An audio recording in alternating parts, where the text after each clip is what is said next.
based off the crimes that he admitted to, and and he has an extended 5-year sex offender probation where they monitor everything: liquor intake, drug intake, computer activity. He's not allowed to be on a computer, can't live around kids, can't be around kids, and he has to register as a sex offender for the rest of his life.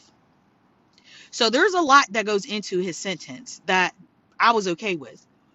Um, so they tell me they get the warrant, right?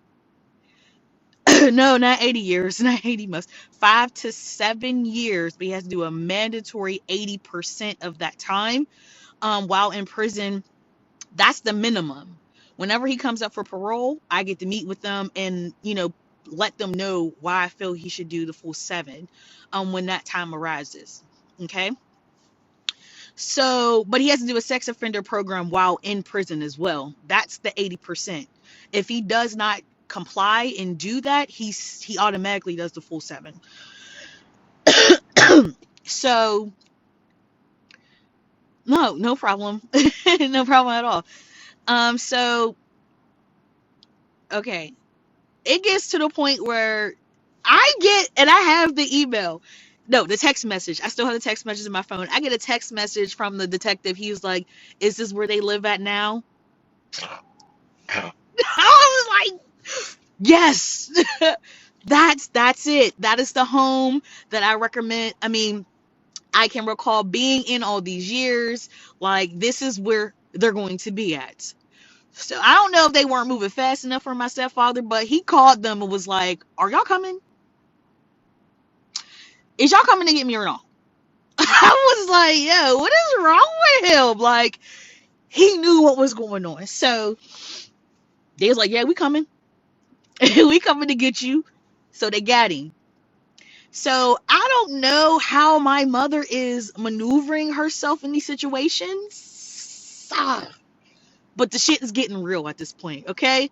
So not only did you just get your man's like warrant out for him, right? Like, y'all are together. Oh, thank you, Lisa. Thank you. Um, so they come get him, they pick him up, right? They start questioning him about what happened to me. Okay. And this is what they told me. Because it's not like I could be able to see this video footage of them recording and everything like that. But what they informed me of was there was never an admittance of there not being abuse done to me. He never said he didn't do anything to me. Okay. And the biggest thing that they kept saying, my mother and my stepfather both, when confronted about my abuse, was, after all this time, why she wait so long? Why she waiting so long? Like, I helped her take care of her kids. So that's why I shouldn't get justice, because you was a grandma to your teenage daughter's kids.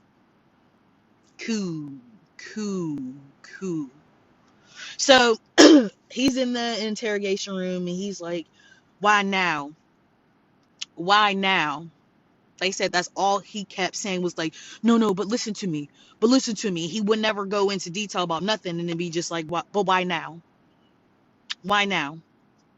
And they were just like, "Yo, this guy's a piece of work." Like, my detectives were not playing about me, okay? They was going for blood. They knew what's up. They seen me, they heard me, and they followed the fuck through, y'all. They did that shit. Okay? So September to October, everything goes down. Okay? Sounds like a month's time to me. A month and a half, maybe. Because November, we get ready for the preliminary hearing. And that's the first step after a warrant is issued in the judicial process. Okay? So you have to meet with the magistrate in the area, the town in which it occurred. Okay. Listen, I have an unstable connection. Oh, we're good. That it occurred in, right? So I remember the day. I remember it. I remember it. I remember it. I'm getting dressed. I'm ready for business, because at the end of the day, I gotta sit in front of this judge. I gotta sit. He was there. My stepfather was there. His attorney was there. The DA was there for me, virtually, but who was with me in the actual room, the hearing, was my detective and an advocate from PAR. My particular, the one I had grown a relationship with, wasn't able to make it. She had somebody else who needed her more than I did, and I was completely okay with that. So I met the advocate there, and my partner was with me at the time. At the time was with me, and I lied to you not. They treated me so gentle. They made sure I had no interactions with my stepfather. Okay. My advocate was like, hey, there's no point in you coming in here right now, because there's other stuff going on in there too. We're just one of the cases that are being seen. So there's tons of people here for traffic tickets, things of that nature. Like, it's just an array of shit going on. So they're like, oh no, just go sit in the car. We'll sign you in. Don't worry about it. Bet. I'm sitting in the car, and I did not know what kind of car my stepfather and my mother had, because they never had a car. Like, they could barely keep a car. Like, out of my family, I was the one who had reliable transportation. When I got my kids and I got my first car, I stayed with a vehicle. You feel me? With no help from nobody. Um, so my partner's like, there you go. He pulls up. He dressed to the nine. He dressed to the nine. I'm like, oh, okay. His lawyer must have lied to him, because homeboy thought they was going to drop all these charges. They thought it, what, endangerment of a child, rape, strangulation, um, what is it? There's more. That's 3. There was 6 more. Okay, 6 more charges added to the list. Okay, 6. There was 8 to 9 charges. Okay, and these were some heavy hitting charges. I'm not even gonna hold you. So I had to come in and sign, because I had to sign for myself. So I come in, I see my stepfather sitting there. My first time seeing him, from sitting across that table with him, and me making the decision to go after him criminally and going after him. You feel me? Um. Oh shit. Let's rewind that. Let's rewind that, y'all. This is why shit's so hard to get this shit out, because it's like it's so hard. Okay, let's back it up. Hold on.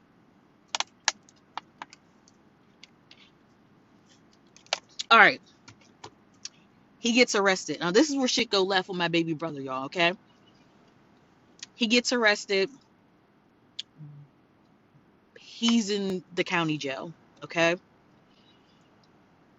He gets a bond, like a bail's bondsman, right? I don't know how much it was. I don't remember. It was some thousands. Okay. And he needed signatures to get out. Okay. It was money and signatures. Okay. I don't know how this works. I've never been locked up, but this is what I was informed. So my mother goes on a fucking campaign to get my stepfather out of prison for the sexual abuse he did to me as a child.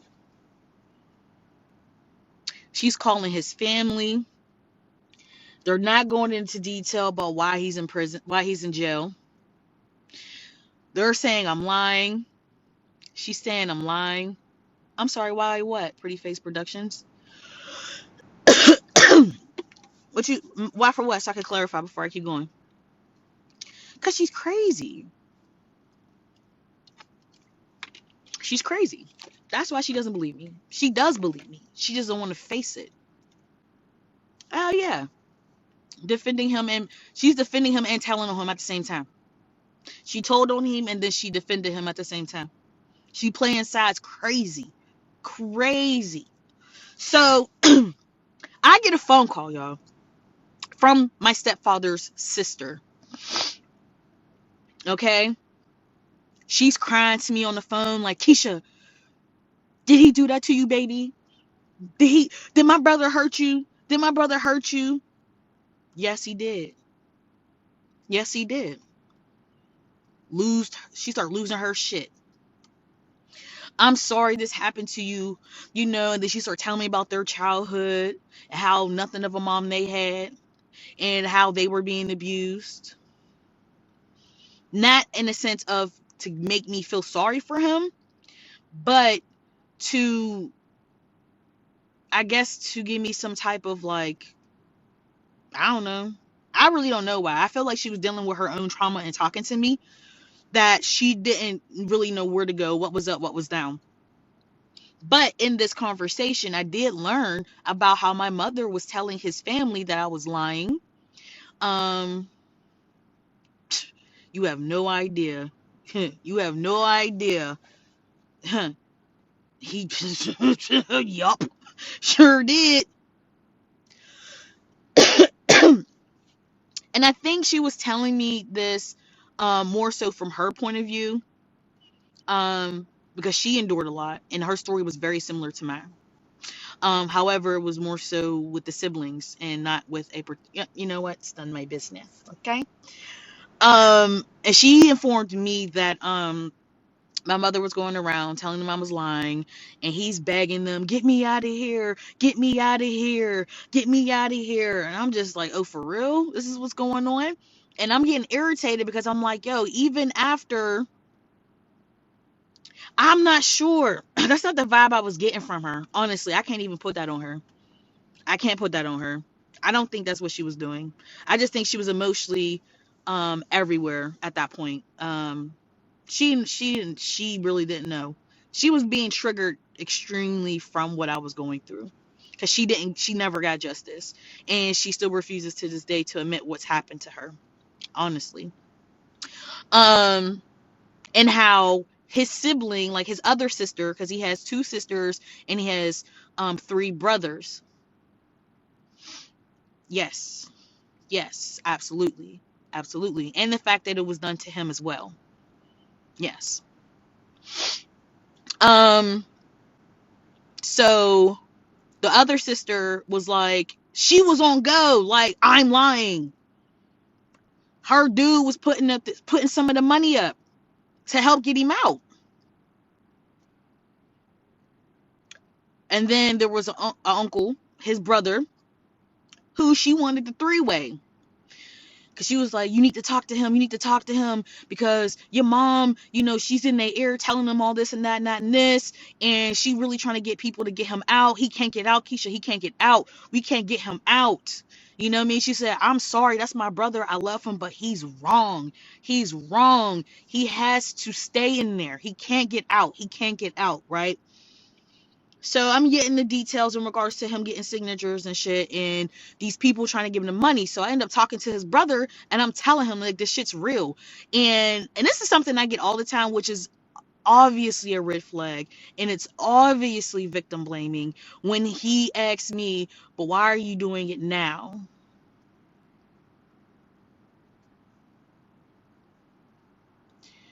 That skips over the complete, like the complete fact that it happened. The amount of time should not matter.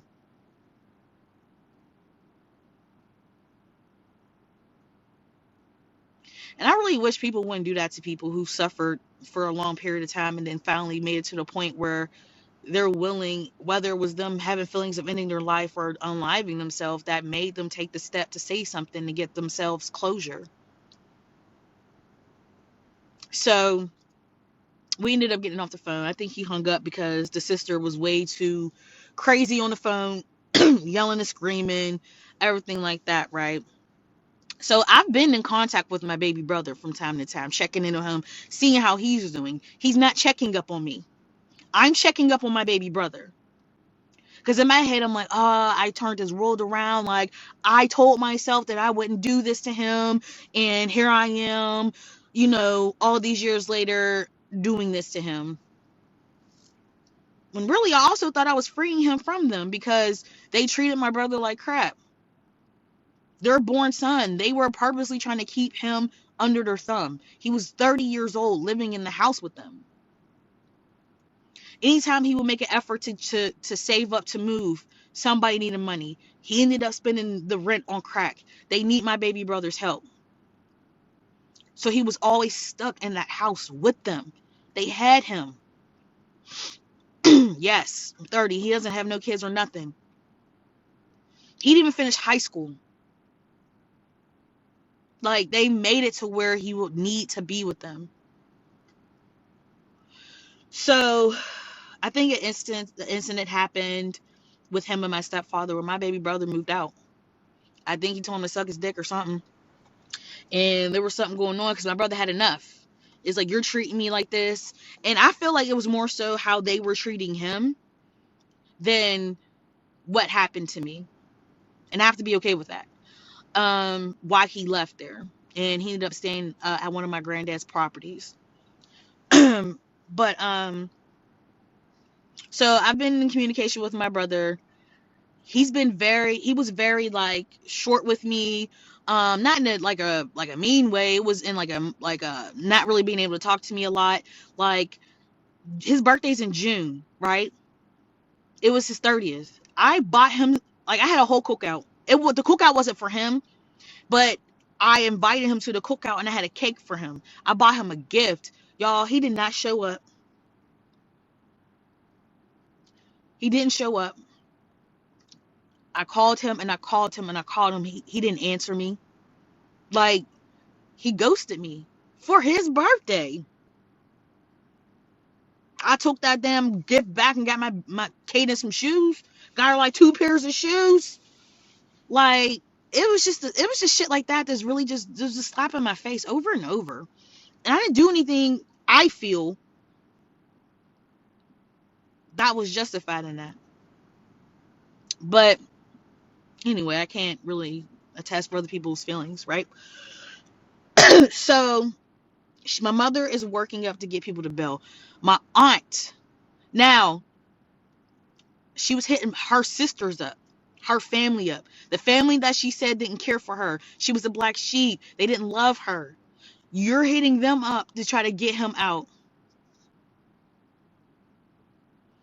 Although it doesn't make it right, do you think he feels bad that they... Yeah, I do. I do.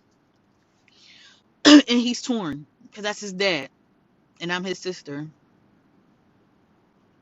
But I'll tell you what he said about his dad whenever I get to that part. But so anyway, I find out that she's telling people lies. I'm making it up. I'm lying, whatever, whatever.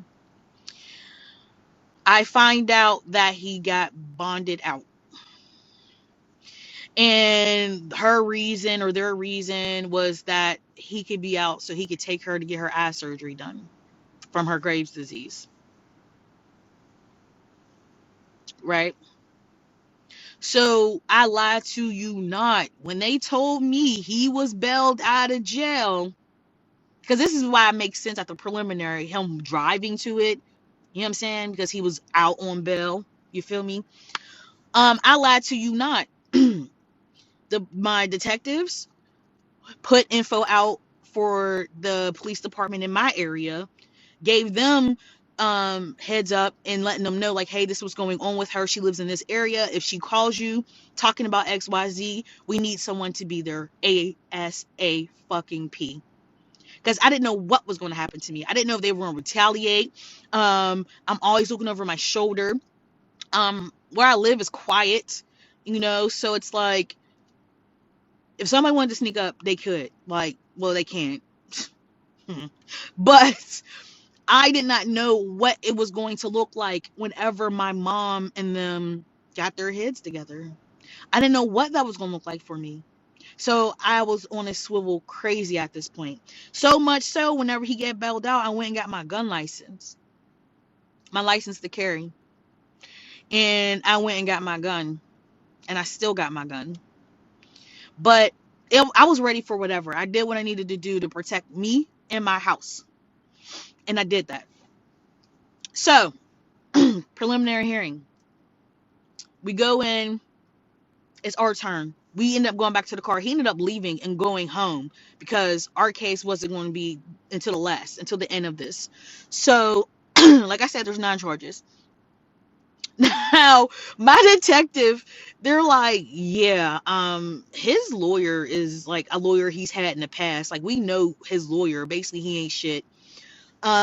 He ain't good, and he's known for DUIs, which is a lot of like arrests my stepfather used to have, to the point where he didn't have a license.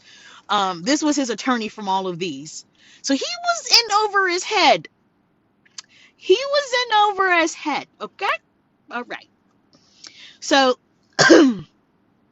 now that I have that information, we're laughing at him at this point. Like, does he really think he's about to get off with this? Like, this is happening, right?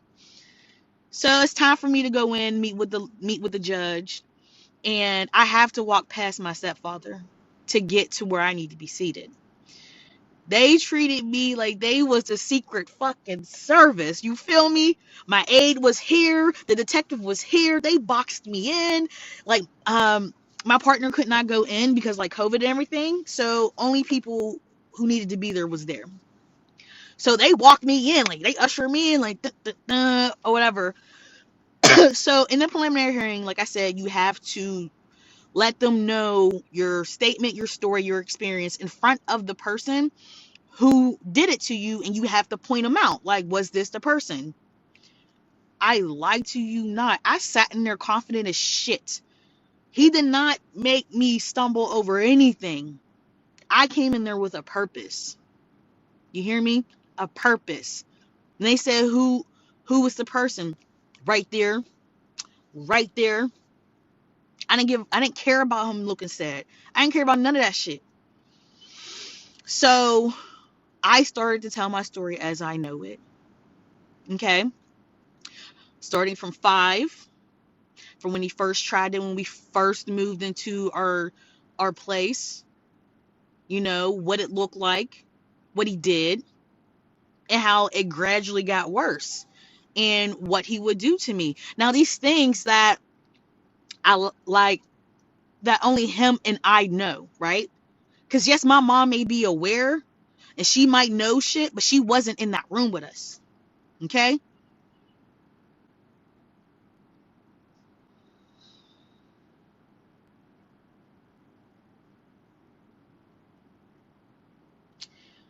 Give me a moment.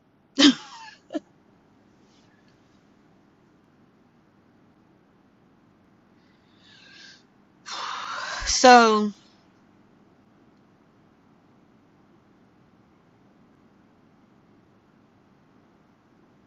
so it was like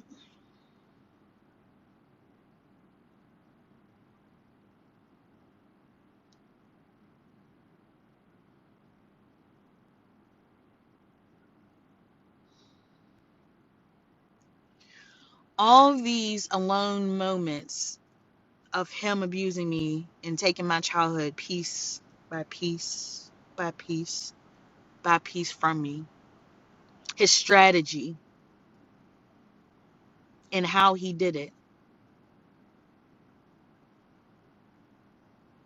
How even when he got caught, he proceeded to put a camera in my hamper when I was a teenager to try to record me taking my clothes off. Okay? In all the ways he violated me, he viol- he violated me. I let all these people in this room know it. I let them know every fucking thing. You hear me? And even the shame that I felt, um, because he was the first person I ever experienced the O with. You feel me? Tainting me for the rest of my life based off what he was doing to me. Some things I never thought I ever say out loud. I said in that room that day. I said it in front of him. But then they started to argue terminology. Okay. Now, I do not at any point in time in this room, in this time I was there. Thank you. Thank you. In the time I was there,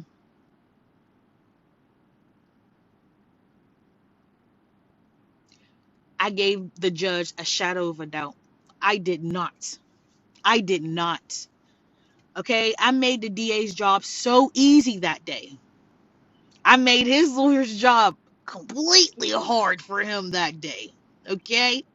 Um, so they started to like nitpick over certain details of my story,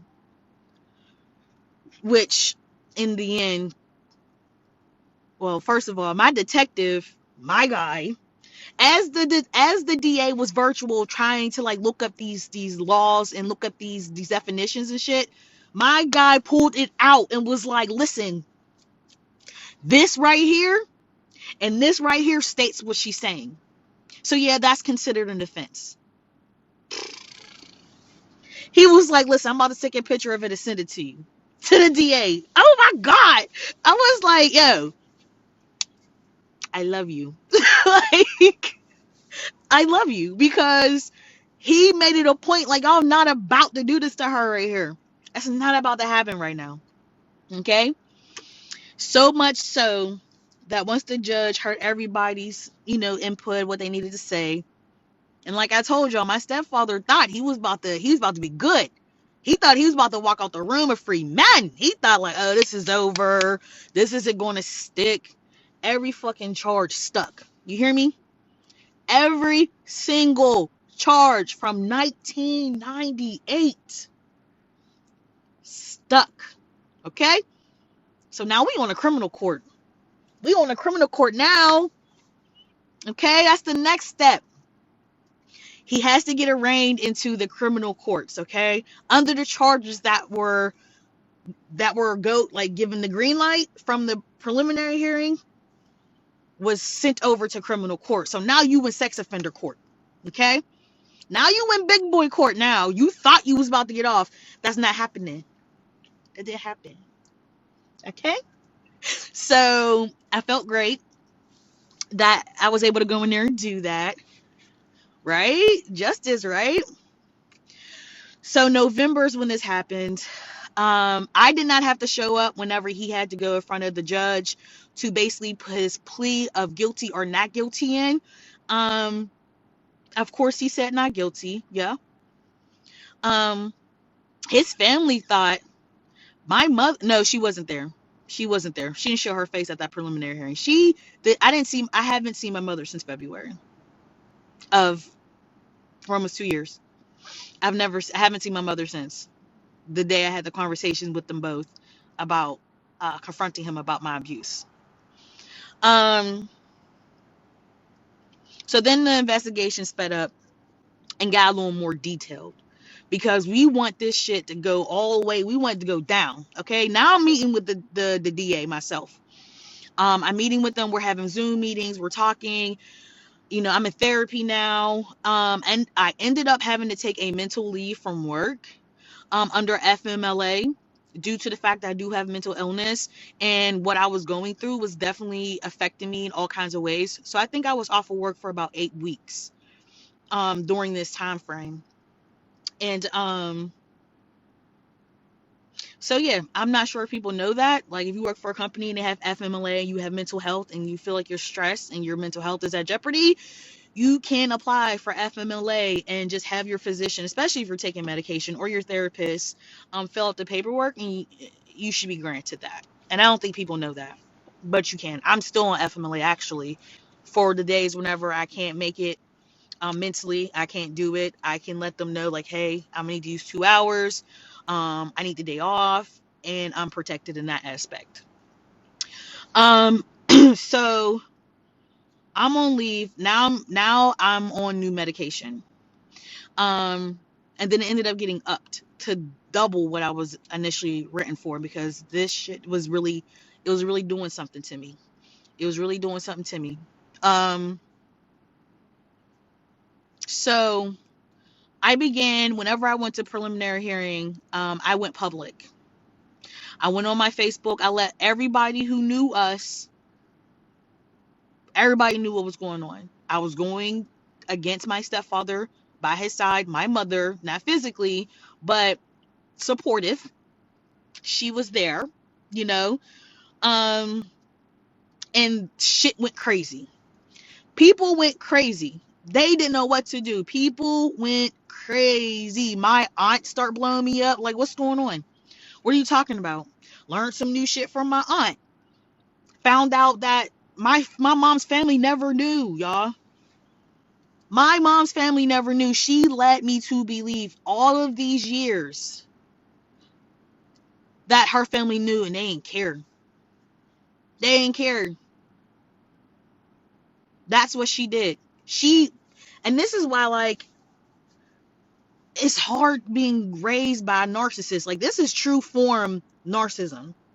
Okay, she created a reality around her children based on the fact that she had the control to do so, protected a predator, kept us isolated from her family, and allowed us to believe we were not loved, we were not cared for by other people, so that we would be able to tell them what was going on to where we could be saved.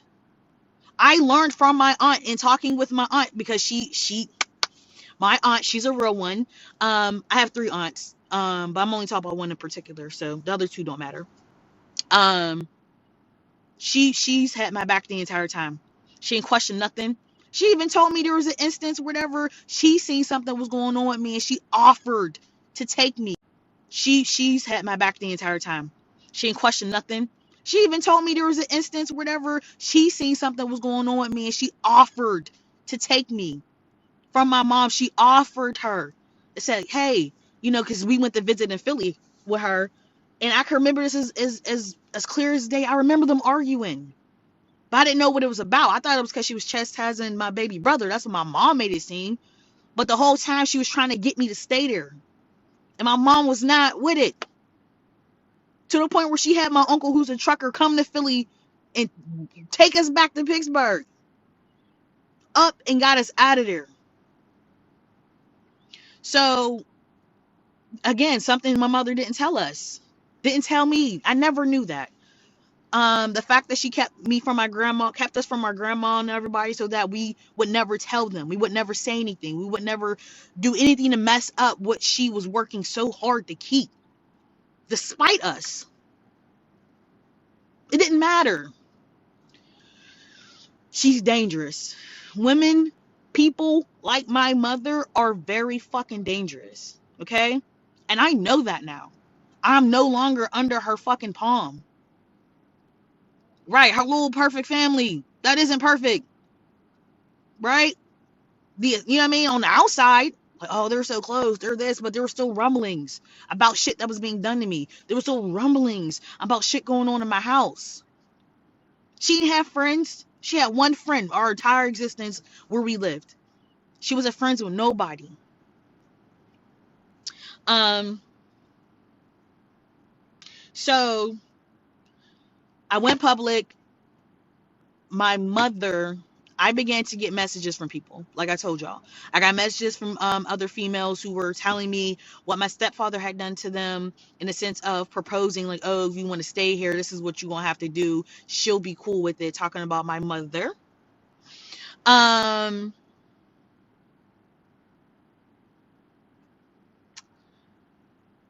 and I have it, and I'll put it in a video or something. I don't know, but my mom was messaging people, telling them, don't go to support, don't support her on social media.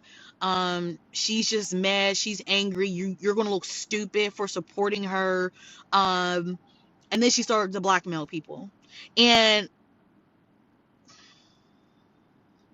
again, I can't do anything to be like, oh, this is what she's doing, because she's not affecting me. She's going after other people and saying, well, you wouldn't want XYZ to get out about you, so how about you not sit here and support my daughter? I have the fucking screenshots, y'all. It's crazy. It's crazy. So I'm learning this again. It's all in my face. It's all in my face. And then when it came to, and this is what I'm saying. I'm okay.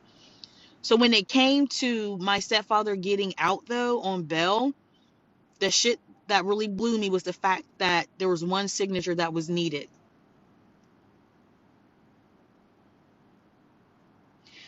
And my mother had my baby brother sign it. He was the signature that got my stepfather out of jail.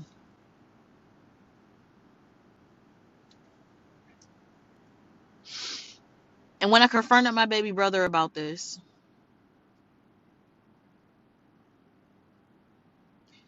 he did exactly what I thought I was doing for him at 12 when I chose when I said, which, as you guys remind me, this isn't my it was never my choice for my stepfather um to come back. My mother knew what she was doing. She knew that he was coming back, but she positioned it to where they made it seem as if I was in control when she asked for him to come back at 12. But when I made that decision at 12, it was so my baby brother could have his father, right? And if we're to come back around, he bails him out of jail so he can have his father, despite knowing what happened to me. So I explained to my baby brother how disappointed I was in him, and how after all these years, which is fact, I was the only person in that house that had his back. They wouldn't forget his birthday. They wouldn't do shit for him for his birthday, okay? And I was the one who did for him every year. Every fucking birthday, it was me, okay? They taking money out of his pocket. I'm putting money in his pocket. They're showing him bad habits when it comes to managing money. I'm teaching him how to do it right. Don't get a credit card until you can pay it. He needs, anything he needed, I was there for him as his sister. And that's how shit turned on me. That's how shit turned on me. So I let him know, like, even though, like, you're my baby brother and I love you, like, the shit you just did to me, I can never forgive you for. And it's like, I tried so hard. I even was, like, offering for him to stay at my house to get away from them. And nothing, you know? Um, so that hurt it. It hurts a lot. I haven't seen my brother in a very long time. Um,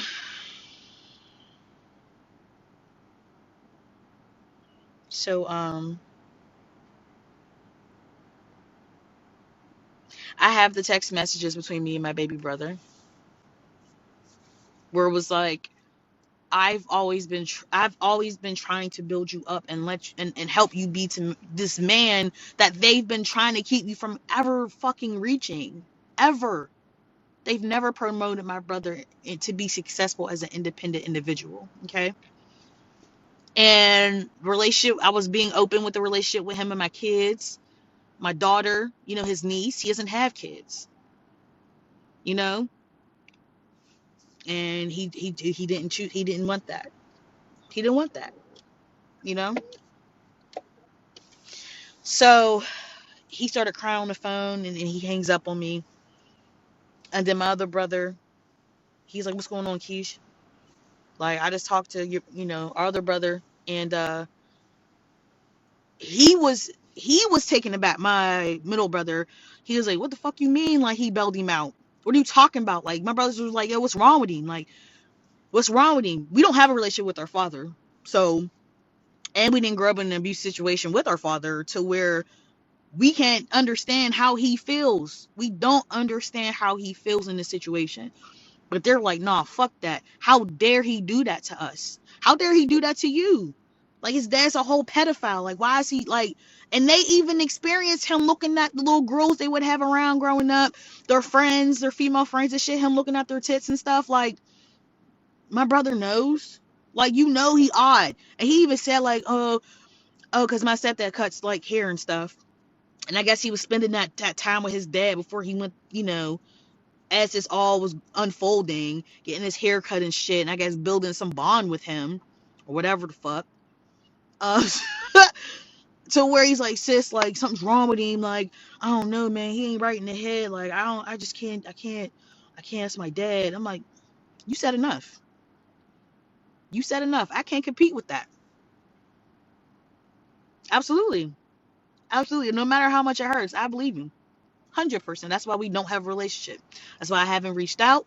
I haven't asked about how he's doing. I don't care. Exactly. I'm taking care of me and my kids the best that I can with no one's help. Nobody's. Like I'm literally island. Me. Nobody.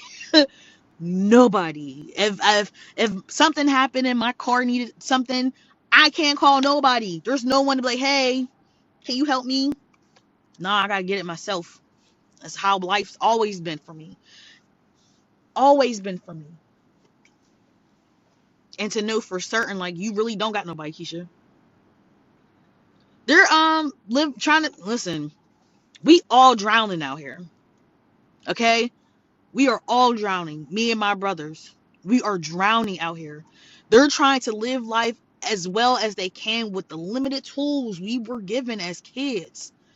Because we've all been abused. I'm not saying sexually. Like, I don't know. But they weren't raised by a man. Okay? So a lot of tools that most men have or they learn and things like that. No, my brothers went to the streets. They went to the streets. And now they're trying to turn their life around and be the fathers to their kids that they need to be. But a lot of time has passed. And like I said, this shit with me is recent. This is a year or two. Since they've been out is when they've been dealing with me. Exactly. Trial and error. 100% trial and error. But they were pissed that my baby brother signed off for his dad to get out of jail. And I'm like, all this for him to go to jail? Y'all better all send me your money because he going. He going in there. You know? So after all this backstabbing and shit like that takes place and the faming of my character and of my name, I'm still supposed to stand strong, take care of my kids, keep a good head on my shoulders, do my job, and I mean just keep pressing forward, right? So that's when I created Keisha's Legacy. And that's when I started to share my story online on YouTube first. Because I was doing lives on my Facebook and just making people aware of what's going on, you know. TikTok wouldn't come into effect till everything was over, honestly. Once everything was done, that's when I posted the TikTok and here I am. Um, but So the preliminary hearing's over. He's in criminal court. All charges stick. He has to go to sex offender court. Um, and we have our first meeting. They postponed it. There was a lot of postponing. Okay. Thank you. Thank you. I hope I am. So they keep postponing it. All right. And because I think we're supposed to meet in March, postponed it. And then it got to the point where the judge was like, listen, okay, either y'all have a conversation about what y'all trying to do with this case or we going to trial. Because the next step was going to be to pick my jury for the trial, okay? There was no doubt that I was going to trial in my head. It was like, okay, trial it is. But I was aware that it was on the defense's side in regards to the plea deal. We were never going to mention or give a plea deal at all. That was not on my table. But the defense, my stepfather and his lawyer, requested a plea with me. Okay? And I feel as if this is where things get a little bit more intense on the judicial side of things. So when I sat down with the DA and we discussed them coming to us with a plea, they originally asked for 2 to 5, right? And what that means is he's not admitting to every single charge on the docket. Okay? I think we kept the 3. We kept 3. Because the rest of them were just like, oh, 3 to 6 months, 3 months. And I'm going to tell you why. Okay? This is why the length of time isn't matching up to the crime in our eyes. Is because what they do is, with the case that is so far long, they cannot charge him as in the present. Okay? They can't say, oh, look at your rap sheet from all these years, because trust me, he has a long one. He's been in and out of prison. Now, if they were able to do that, oh yes, it had been years on years on years on years on years on years for him. Okay, even with a plea. However, at the age and the stage that he was at the time of the abuse occurring, there was no record for him. So it would be like his first offense. Okay. Especially since that Silk case happened a year later. They couldn't even pull that out and see what the fuck was up because what happened to me happened before. That's on file. Okay. So once I learned that from the detective, not the detective, the DA, how that worked, it brought things a little bit more in perspective for me. Was I disappointed? Hell yeah, because I thought like, oh, we can stack this shit up. Like he's going down, like in my head. But then I had to look at it the way it was being presented to me now, and I like asked for clarification on every single step of the process in regards to how that worked, and I made it very clear. I'm not here to get rushed to make a decision based off anybody's caseload, workload, whatever the case may be. I'm dead ass on getting him time. So we denied the 2 to 5. Okay. And then I said it was me. And the way they wanted to do it is now listen, this is why I feel like they're smart. With the cards we were given, how we were able to shuffle them up, okay? I said 5 to 7. I said let's do 5 to 7 because listen, the detectives were like, all right, so let's make it heavier on the back end. Now, we don't make the decision in regards to probation. That was the judge's choice. Now, the agreed terms in regards to incarceration was what we decided on, but we were putting faith into the judge to give him a certain amount of time of probation because once he served his time in prison, any amount of time he fucked up, anytime he fucked up following getting out, if he wanted to go get high, which is still the case. He want to drink. He want to do some shit he ain't supposed to do. Oh, you back in there, buddy. You're back in there. And then the charges, like the time is even more. Okay. So that's why I agreed to do the 5 to 7.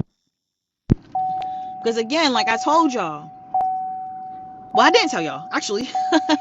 So in my head though, let's be in my head for a second. Um, a person doing a plea deal, right? They are taking responsibility. Okay. They are saying to the judge, yes, I did these things to this person. Now, everybody in the room, including myself, are very aware that he's done more. Okay. In the law standpoint, with this agreement on paper that we came up with, he had to admit to three of the charges that carry certain sentences based off his record at the time of the offense.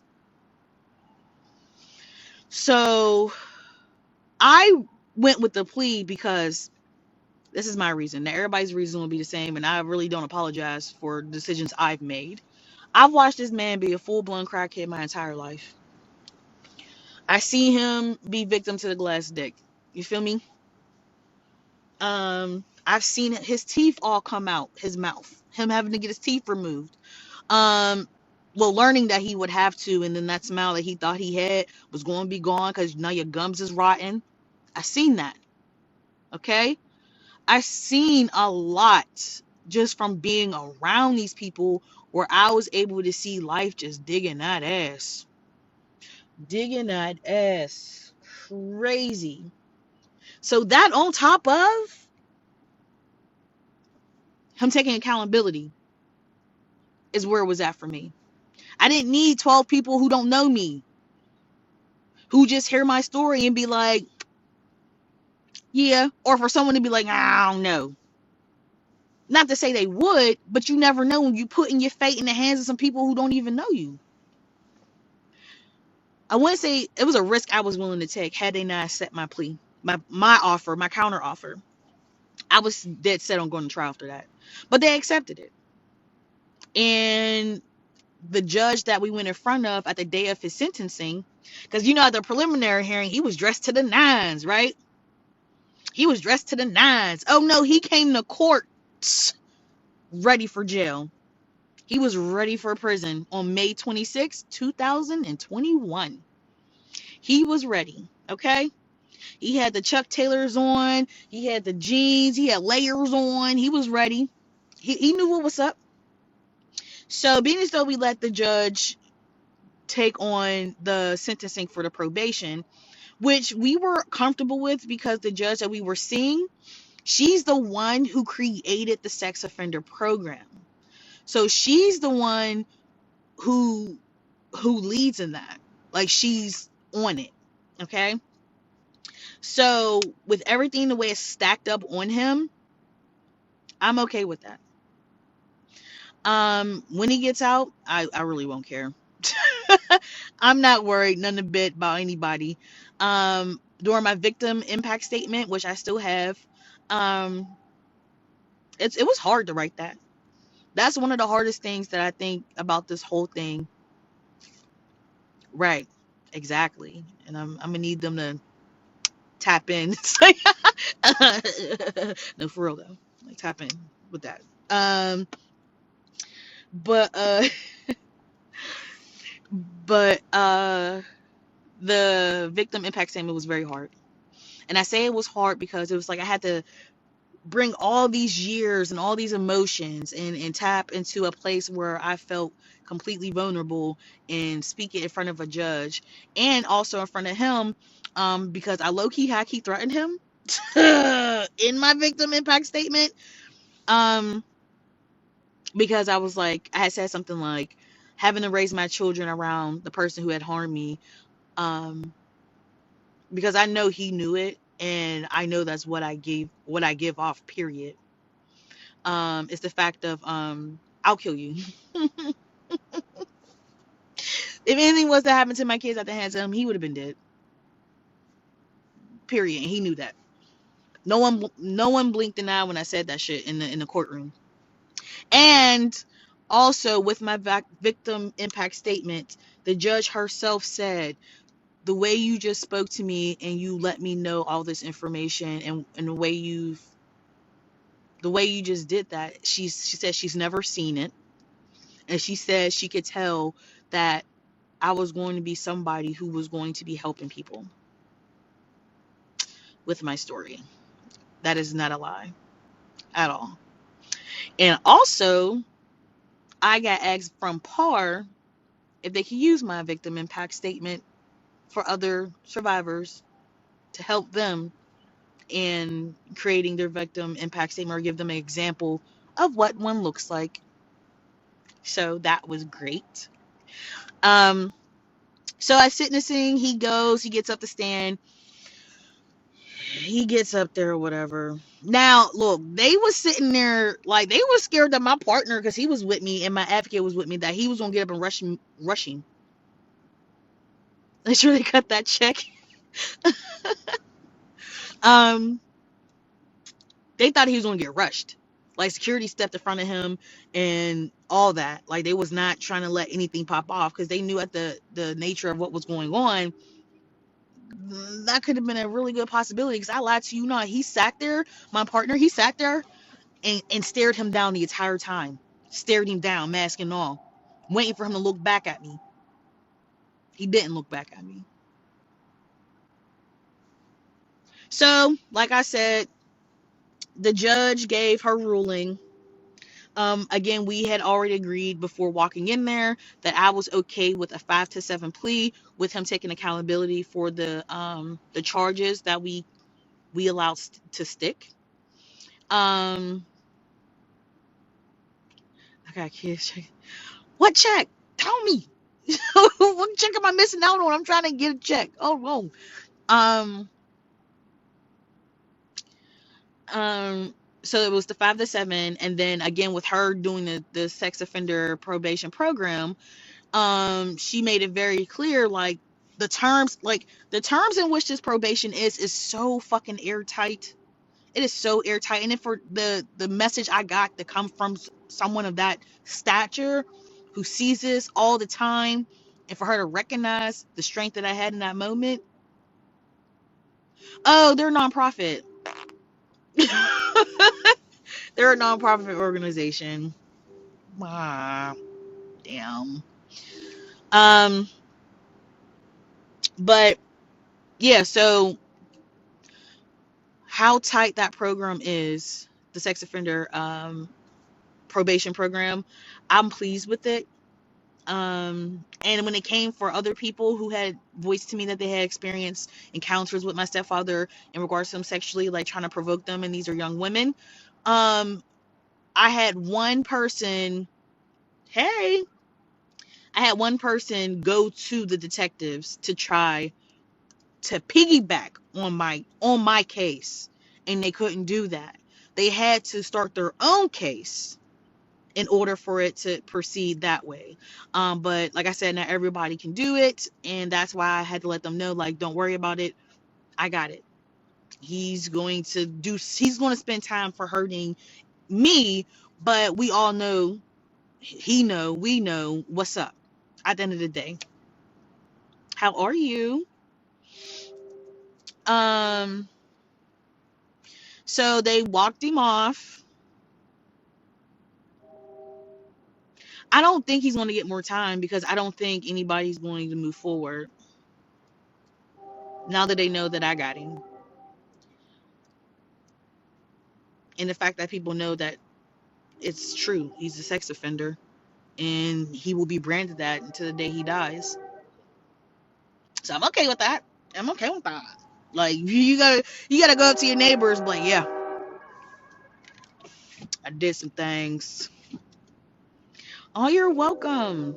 You're so very welcome. I'm glad that's what you're getting from my story, because that's what I'm trying to give. I'm trying to give it. Okay. So I mean, that's to sum up the story. I ended up getting papers from the prison on a probation or the parole. I never know the two, you know. Um, they let me know, like, you'll be contacted. Here's the database. I could track him in prison. I honestly have not looked at the PA Doc app since he's been incarcerated. No, fuck no. Not even the curse. No, nobody has come back to say nothing to me. Yes, absolutely. Thank you for saying that to her. Yes, you are, Nicole. Um, no, nobody. No. I've opened up to extended family members on my mom's side, basically exposing everything she's done to me, and they're very aware of how dangerous she is, because even when probed by my aunts, she still minimized my experience. And then she would give bits and pieces. Oh yeah, and the reason why he didn't want to go to trial is because our medical records would have got compared, and it would have been a closed case. Closed case. 100% closed case. But I knew that. You know what I mean? But at the end of the day, my disease isn't going anywhere. So if he serves time in prison for XYZ, is going to take that away from me. So I mean, anybody have any questions about the whole like judicial process, or any more questions about my experience? Because of my mother, like, I have no relationship with women in my life. It's very hard for me to, like, and it sucks because it's like someone tells you for 20 plus years this is what life is, and then one day it's like, no. How do you expect to turn that off? There's some truth to something somewhere, right? So it's like, do I turn a blind eye to that? Like, I don't know. He got 5 to 7 with the additional 5 year sex offender probation program, and he has to register as sex offender for, it's 5 to 7 years, but there's more to it. It makes it seem like it's like, oh, I just got 5 to 7.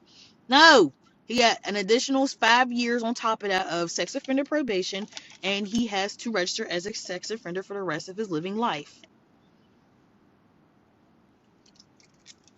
Nope, she wasn't there. It was just him. It was just him. I was dressed for a funeral. You'll see it in my going to prison video, not prison, going to court video that I put on here. What do you mean duet, Nicole? What are we talking about? I don't. Listen, I'm still new to TikTok, so you won't have to give me some information. What does duet mean, Nicole? No problem. So, yeah. So questions. I swear I was just saying something. I don't have a relationship with my baby brother. Him getting his father out of prison and his reason behind it is enough betrayal for me. I even wrote a poem about it. Why did I do TikTok? Like, bite me on this ish. Will he have to wear an ankle bracelet for the rest? But like, no, he won't. Oh, you want to get on my live? All right, I don't know how to do it. Shit. Oh, let me see. Cause I'll mess around. I'll mess around and accidentally end this thing. Messing like fuck around with me. Yeah. What does that mean? Oh, okay. Okay. I don't have a request. Request it, and I'll do it.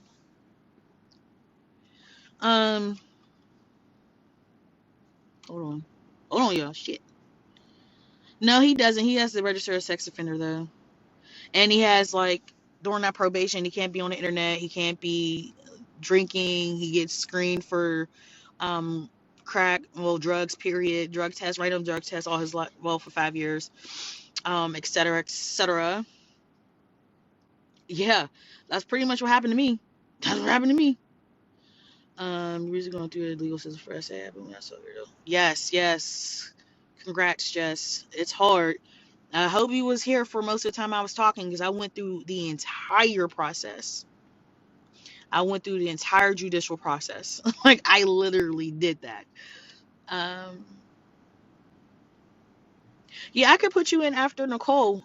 She has to request though. Request as a guest. I'm doing all right, but at the end of the day, like I'm struggling as a human being. Oh, I'm sorry. I think I'm going to actually put this on YouTube. I feel like I should because I'm preparing to come back on YouTube and this is going to like close that too in regards to what I was talking about over there because what are you talking about, Nicole?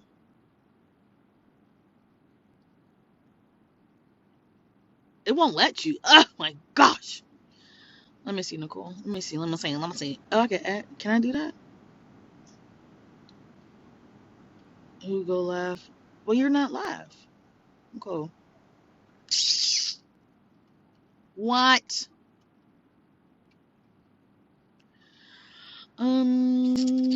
Hold on, y'all. I'm trying to see how to get Nicole in here. I don't know how to do this. I'm sorry. Add live. Add up to 2 guests. No guest request yet. New requests will appear here. It says it will appear here. So yeah, I'll definitely put this up on the YouTube, Keisha's Legacy, because I am gearing up to like come back, and I'm not coming back the way I was before.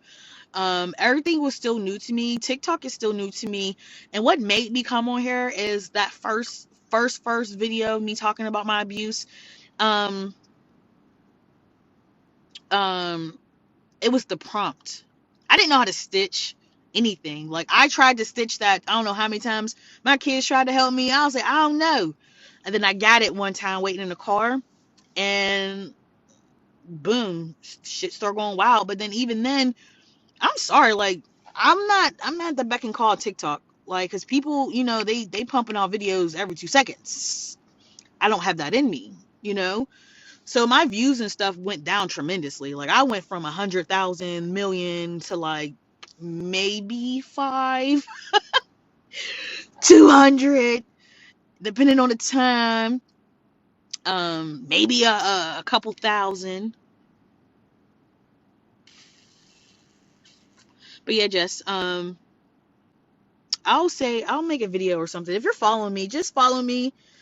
And then put notifications on, because I have a week off next week. So I don't have a week off. I have a week off from Kaden because she's gonna be with her dad. So you didn't have anyone to protect. Thank you for sharing. Yeah, I just hope that people see it sooner and people know that there is a way.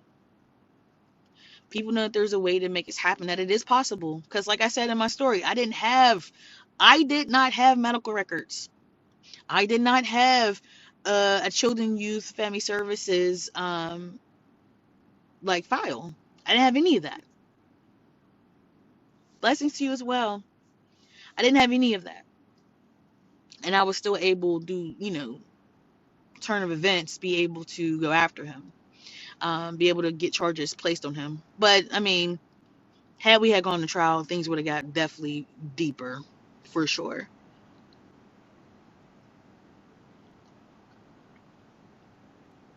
But yeah, y'all.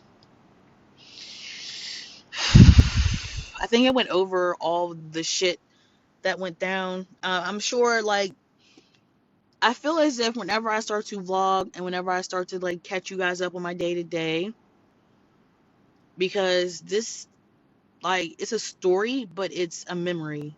It's a story, but it's trauma. Like, it is all tied in itself, and it all comes along with me on every day that I exist.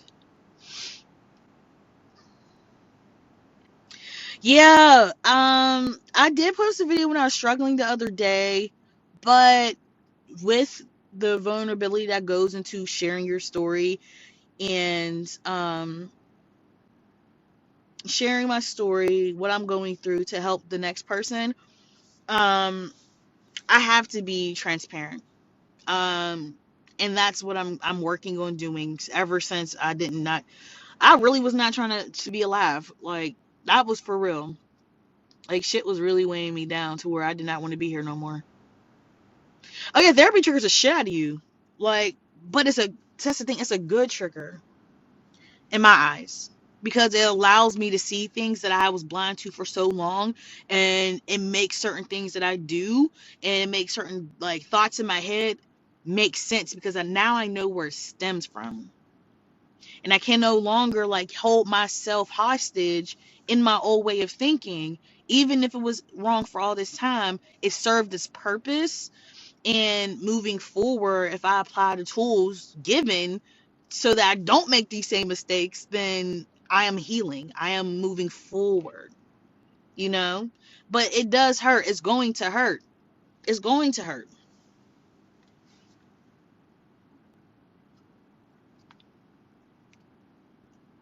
Exactly.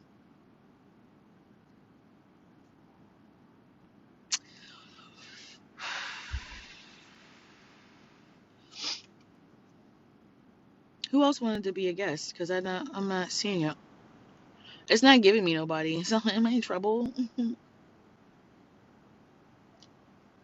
Fuck them kids in the mom 3. Did you try to get on? It says live access needed. What the hell does that mean?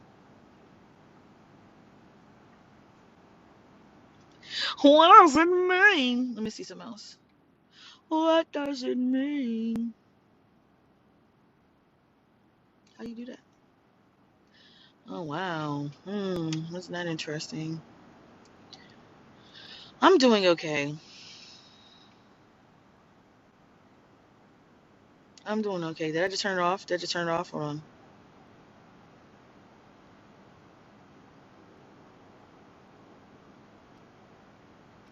I don't know what I'm doing.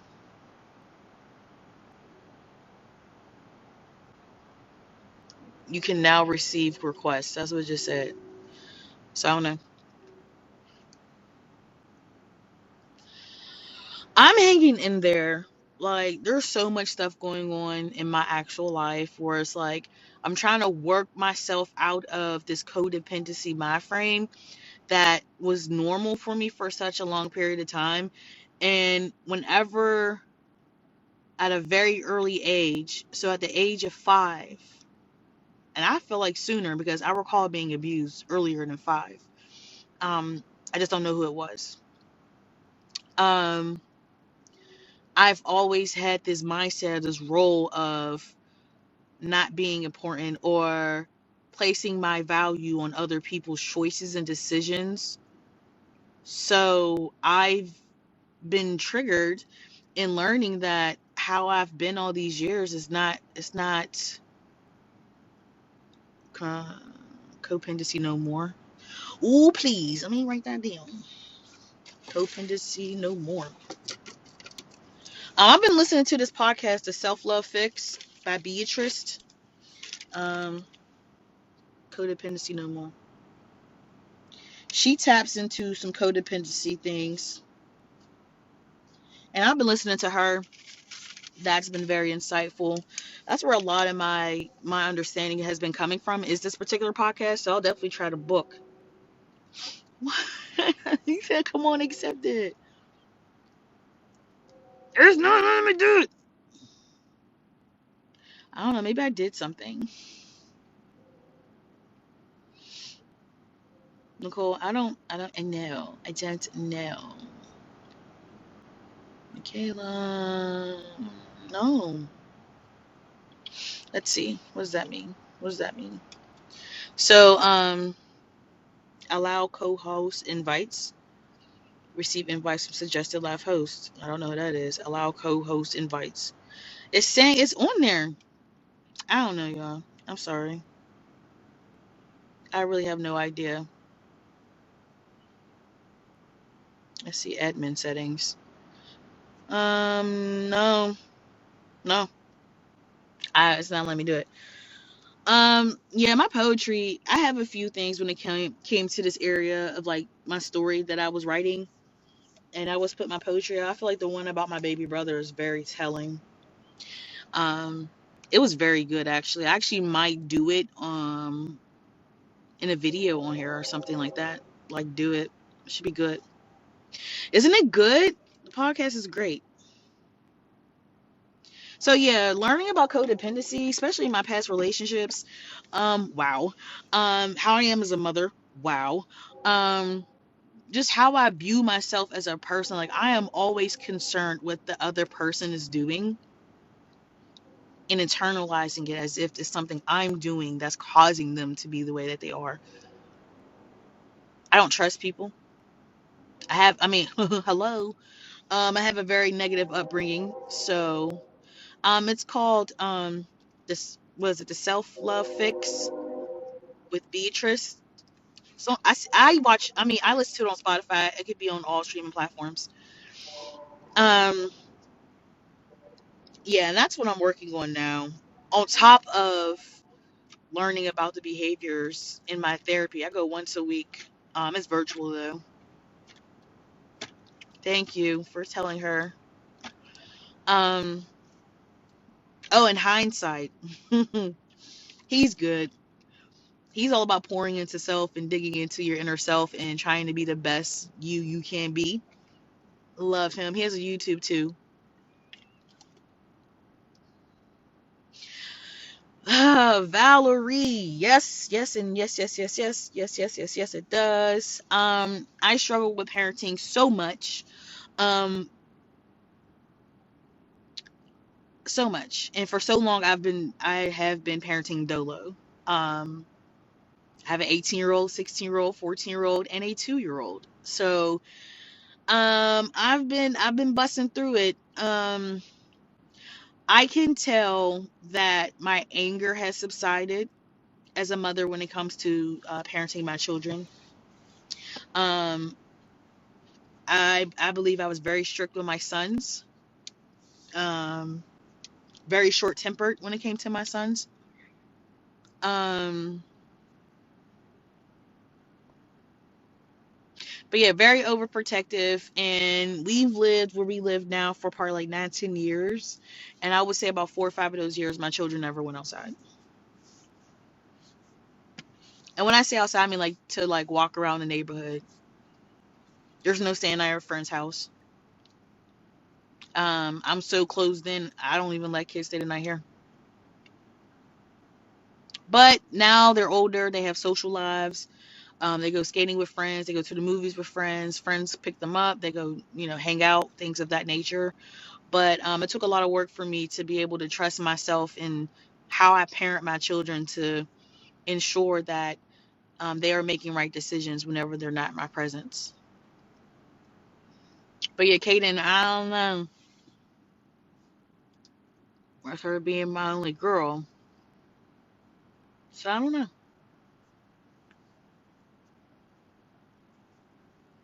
But in raising Kaden, I mean, I was triggered just off. Hi. Oh, thank you. Oh, thank you. Um, but Kaden, she's been the force that's like really shooken up all of this. Honestly, I feel like she was the vessel that put all this into play.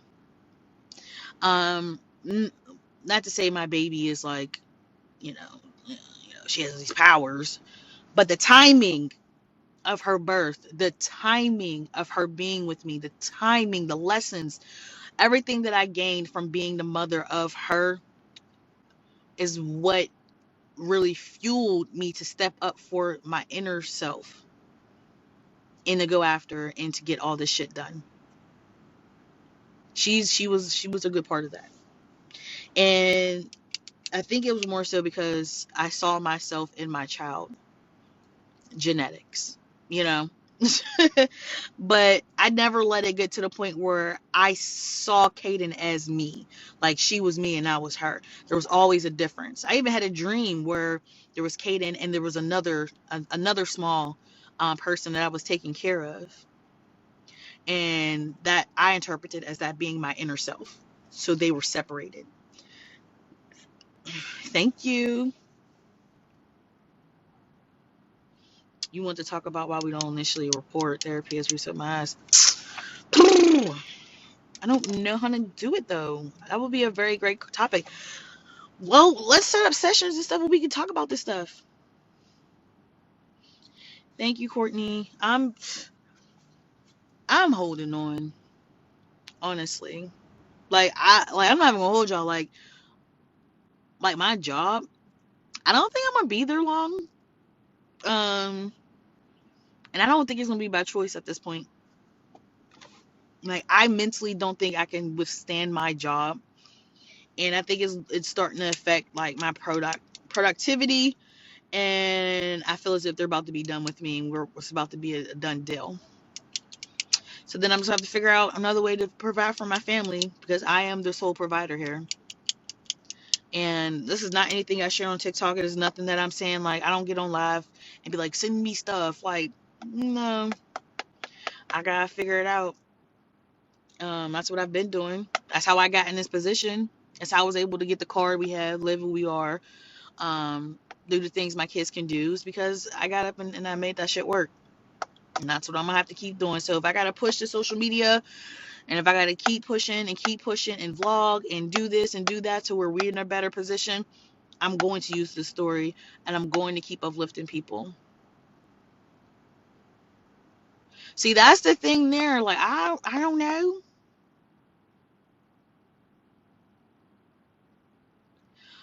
Oh, there's an army of homegrown shit. Then send me some in the tip jar. I think it's tips because they said the gifts like TikTok be taking your money or my cash app, whichever. But yeah, I don't think I'm going to be working at my job long. And I think that was another reason why I was down on myself is because like you can't even do your job right. Even though each day I sign on, like I do what I can, but that might not be enough. And I'm starting to think that um maybe my time is up. And I'm not really one to allow myself to stay at a job um if I'm not feeling right mentally, you know? But whenever I start vlogging, like I'm probably going to be like, oh, I'm trying to get a camera so I'm able to, because everything's on my phone, and every video I post on here is saved to my camera roll. Like, these phones don't got that much damn space, right? I have everything else. I have my iPad. I have my MacBook. I have all the things I can edit on. I have my backdrop. I just have to really just do it. And that's what I've been challenging myself to do since not wanting to be here anymore and wanting to, kick the bucket, My gun is here, okay? It's in this area, right? And all day yesterday, I just kept thinking about just grabbing it, grabbing it. It's loaded. Um, but like I said, I had to remember who the fuck I was. Cause I'm like, your kids find you, somebody finds you. Who's gonna take this kid? Who this kid gonna go with? So many things that will not be my concern if I were to leave is my concern because I don't want them to go through that, right?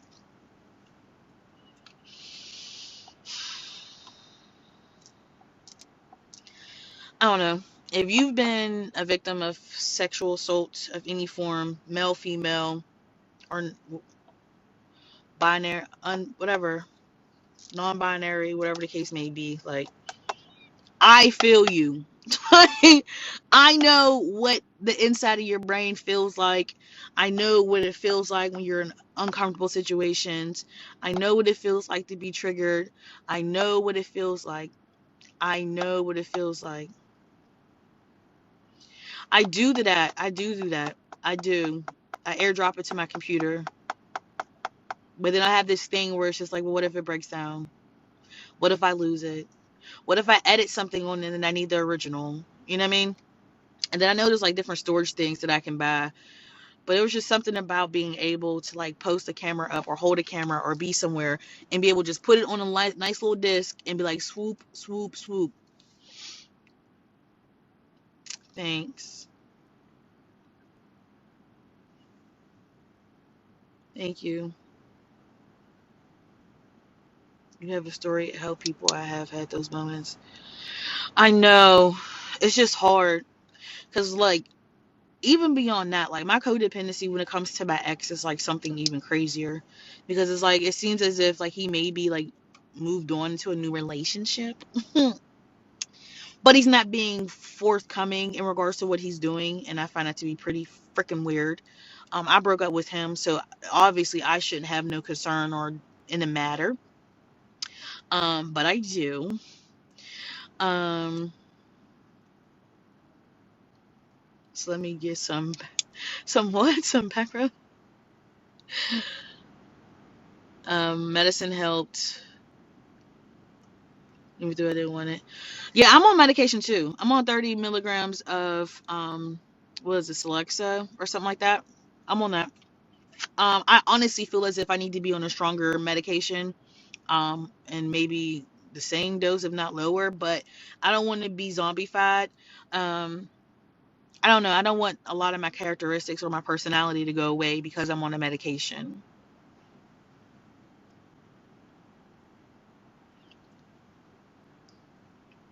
Um, have I done physical mental health practices? I like yoga. I meditate and ground a lot. I probably do that like 3 or 4 times out the week. Um, I've done Reiki before, or yeah, I think that's how you say it, Reiki. I've done that twice. That's helped me a lot in the process of me going after my stepfather. And this connected that bomb with my mom was me going to go see a Reiki practitioner. And I would love to do it again. I just haven't found anybody that like suits me at this moment, for sure. But yeah, this shit is traumatizing as hell. I understand everybody's situation is going to be different. Everybody's story is going to be different. I am aware that my story, although some people can relate, and the whole in regards to the people who are against me, the people who kept me silent, the reason behind it, it is all very, very a lot. It's a lot. It's a lot.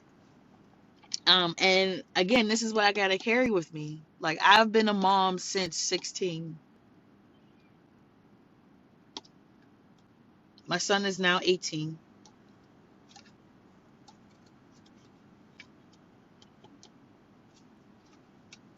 And I've been having to be a mom without a real true definition or example of what a mom is. I haven't had a father. And the father I was supposed to have decided he wanted to touch me sexually for a certain amount of years, branding me for the rest of my life with a disease I'll never get rid of. The connection I thought I had with my brothers were shattered. I really don't have a relationship with any of them.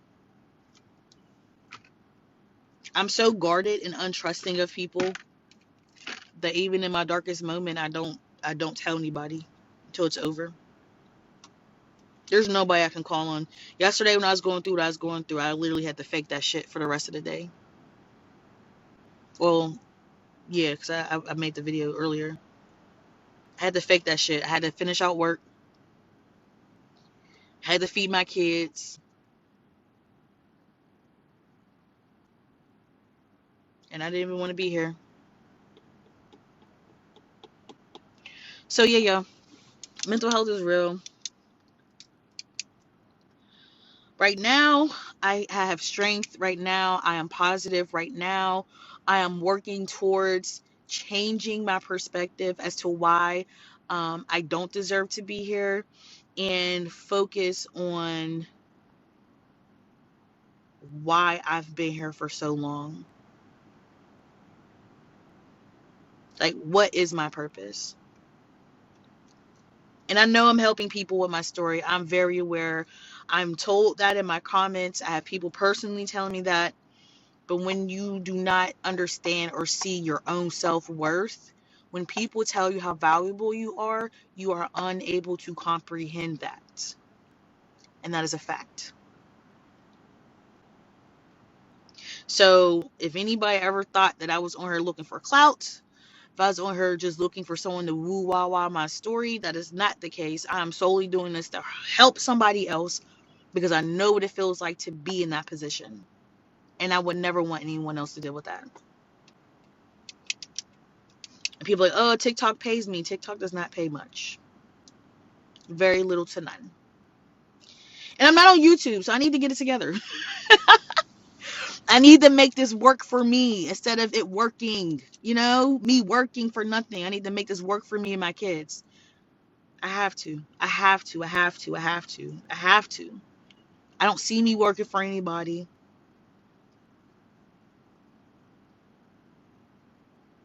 So you guys' support is completely appreciated.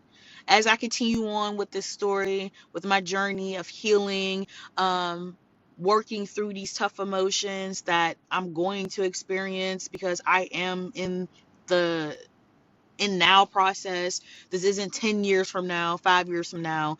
This is very fresh. This is very fresh. And then I'm taking something that was left between me and two other people, and I've exposed it to thousands. I've exposed it to millions of people. So, and then I got to deal with the fact that not everybody is empathetic to my situation. There are people who feel as if I deserved it. There's people who still question me, why now? There's still people who use these celebrity things like Bill Cosby, which whatever, and R. Kelly, whatever, and that Me Too movement shit that gets more attention than the people like me and the people like us who have experienced it and who are going after these people the voice that we deserve, because there should not be a statute of limitations on sexual abuse crimes to minors at all, especially if the person is over 18. And I think that was one of the charges too. I appreciate that. I appreciate that. I definitely could have used a hug. Definitely could have used a hug for sure. For sure. But you guys got any more questions? Because I started this at 8:05 and it's like 10:45 right now. They do. They do. And I think a lot of people stick to the understanding that what's left in this house stays in this house. There's still people who live under gas like, oh, this was so long ago. I'm not even going to bother with it now. There's so many reasons why people get away with it and why victims don't speak up and why we stay quiet for so long. And then we are the ones who are eternally suffering the most, because you get to see your predator live their life free and do things that you can't even do because you're so wrapped up in the mental health issues that you have from the actions that caused it.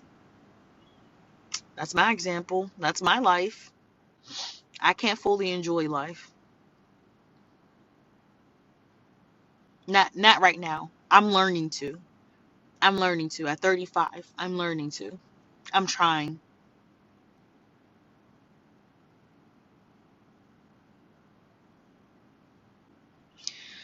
But I appreciate you all so very much.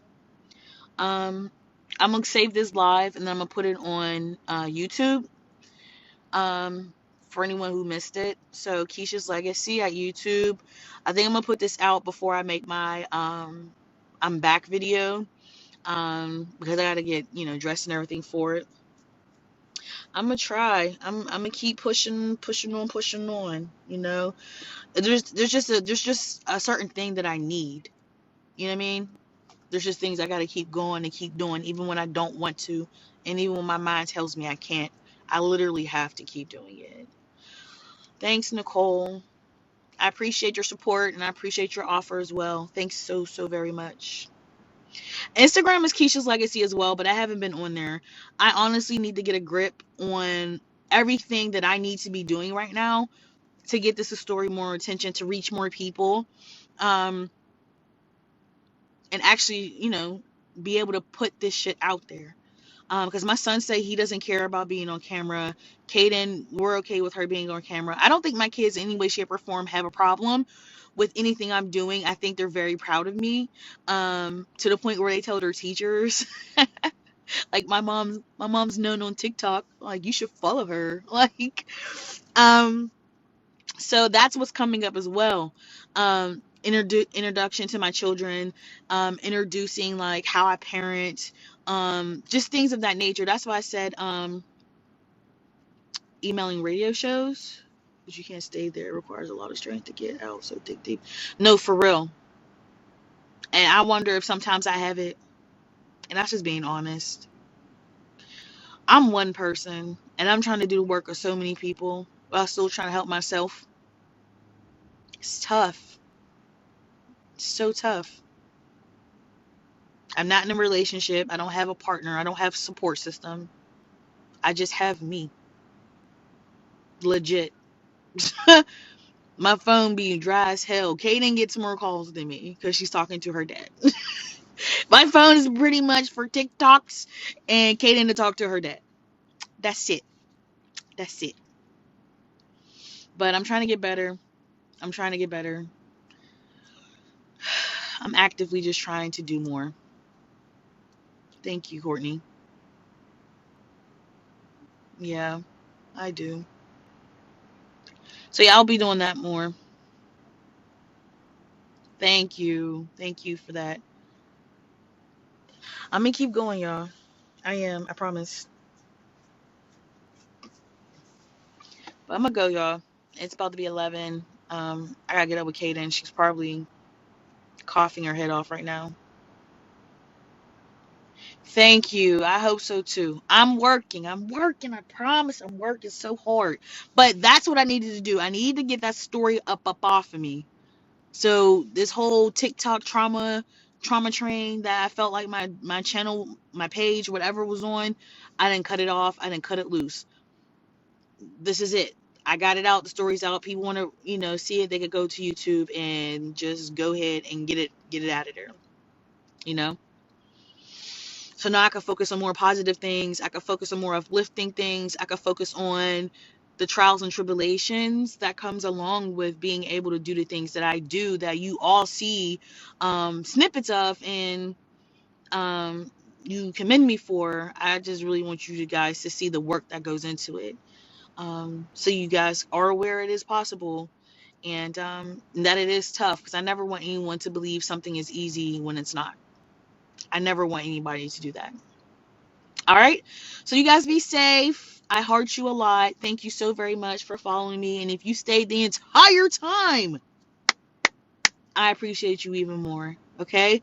If you see my videos, please like them, comment so that it can get circulated more, because I think that's how it works here on TikTok. And if you're seeing this on YouTube, shoot a like and a comment as well, because I believe that's how their algorithm works as well. All right? I heart you all. Have a good night.